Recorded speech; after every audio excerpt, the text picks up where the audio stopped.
Alright, so I really wish I didn't have to make another negative video towards Niantic and Pokemon Go. I just feel like for the last couple of weeks, I've been extremely negative towards this company and their game, and it's not something that I wish to be, considering that I absolutely love playing Pokemon Go and I'm having a lot of fun with it.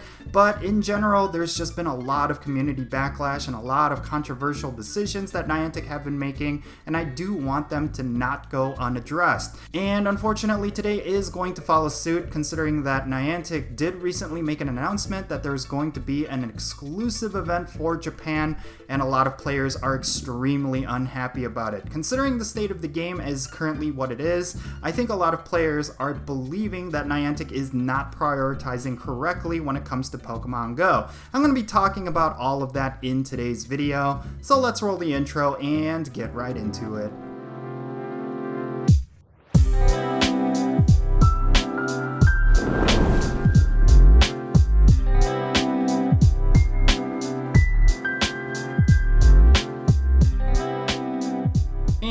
How's it going, everyone? It's me, it's Count here with a brand new Pokemon Go video. Today I'm going to be talking about this Japan exclusive event that is happening in Pokemon Go, or is seemingly happening in Pokemon Go, because at the time that I recorded this video, Niantic deleted the announcement tweet that talked about this event, and it's a little bit suspect. I really feel like because of the crazy amount of backlash that post was receiving, Niantic just simply gutted it and removed it from their social media pages. I mean, in general, Niantic has had a very bad track record as of late.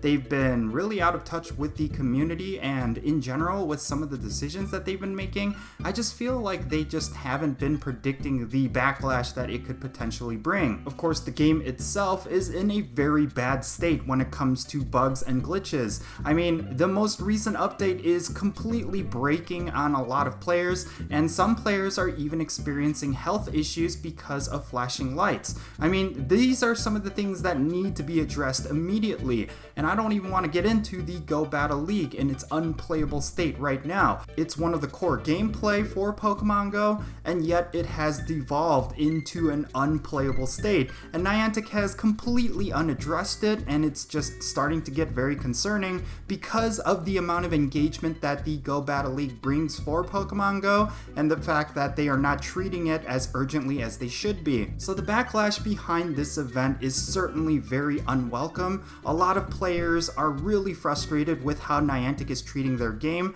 and yeah, this is one instance of that, mainly because they are releasing a new shiny through this event, and of course it is a regional, which means a whole bunch of people around the world are not going to have access to it. There's a lot of discussions going on right now regarding whether or not regionals should even be a thing right now in Pokemon Go, but I honestly think that regionals are actually really special. They just need to do something that will mitigate a lot of the exclusivity of these Pokemon. One notable example that they could do this is, of course, release long distance trading. Maybe they could have some sort of trading center in the game that I really feel like would benefit this game. I've thrown this idea out in the past where you could have a special kind of gym or Pokestop that will allow you to trade. You can call it a trading post of some sort, and if another player in another region or another part of the world is also on a trading post, then both you and that player can engage in a trade. I really think something like this could benefit this game. I mean, for the longest time when it came to collecting lucky friends and doing lucky trades, and even some of those long distance trades that are required for leveling up your character, I just feel like a lot of the frustrations behind some of these things would be mitigated if they were to release a feature like this. Only people in Japan and surrounding areas will be able to benefit from this event. I think a lot of players are really frustrated at that concept, mainly because something like this, a shiny regional, more specifically CORSOLA, that is something that a lot of players would desire. And of course, naturally, because this is a collection-based game, there's going to be perfectionists out there who want a complete collection, and making a shiny regional as well as a costume Pikachu locked behind a certain region, yeah, that's going to generate a lot of negativity. So what should Niantic do from here? Well, first and foremost, they should completely nix this event and come up with something different. Yes, they can have something in Japan that's exclusive to Japan, but at least have some sort of communication that this will be available worldwide in the future. Maybe something like that would mitigate a lot of the backlash. I mean, Shiny CORSOLA and this special Pikachu, if they were to release it as part of some sort of event like a Kanto Tour, or let's say in this case, a Johto Tour event that was very similar to the Kanto Tour event that we had, I think that would be a lot better received. But because Niantic is not communicating and they're just rushing into this announcement, yes, a lot of people who do not live in Japan are going to be really frustrated with them. And if it were up to me, I really feel like Niantic needs to hold off on having anything like this.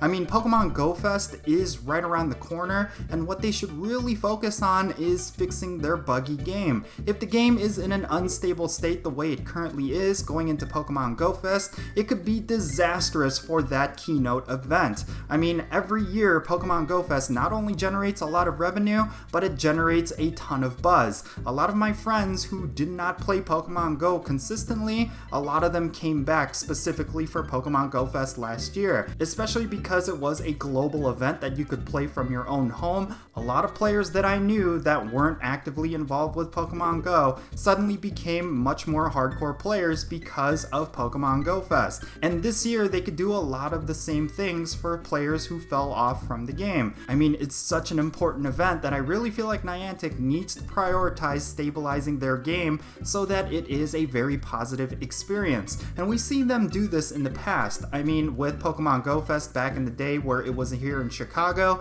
they would actually spend a lot of resources and a lot of time making sure the game is in a very playable state, especially in Chicago. They would send people out here, they would make sure the game is stable, and they would make sure that people would have a very positive experience. And I feel like they did something similar last year, although the event format was kind of rushed, and of course this did result in a lot of stability issues for the first day, and a lot of players were very unhappy about that. And I really want to emphasize this, but the stability of the game needs to always take priority over any kind of design decisions. It's the crux of the game. If people are losing raid passes because they are getting kicked out of raids because of lag, or if the Go Battle League is unplayable because of input lag and different things like that, these are the things that Niantic needs to dedicate their resources into, not having these weird exclusive events that not a lot of players are going to benefit from anyway. So yeah, these are my thoughts and opinions regarding all of this backlash and controversy, and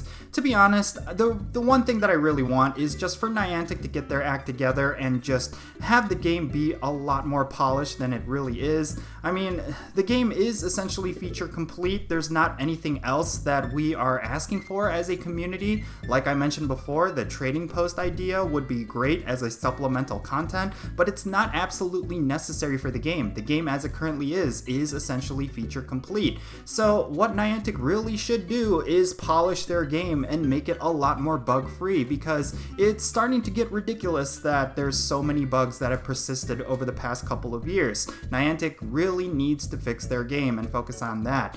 But yeah, I hope you enjoyed this video. Leave your thoughts on all of this in the comment section below. Let's have a great discussion. And real quick, I want to give a quick shout out to GOOZEE pins. They made the official Count Jinsula pin. If you want to pick up this badge for yourself, then make sure you go and check out the link in the description below. But yeah, that's gonna be it. I'm Count Jinsula. Be safe, have fun, and I'll catch you all later.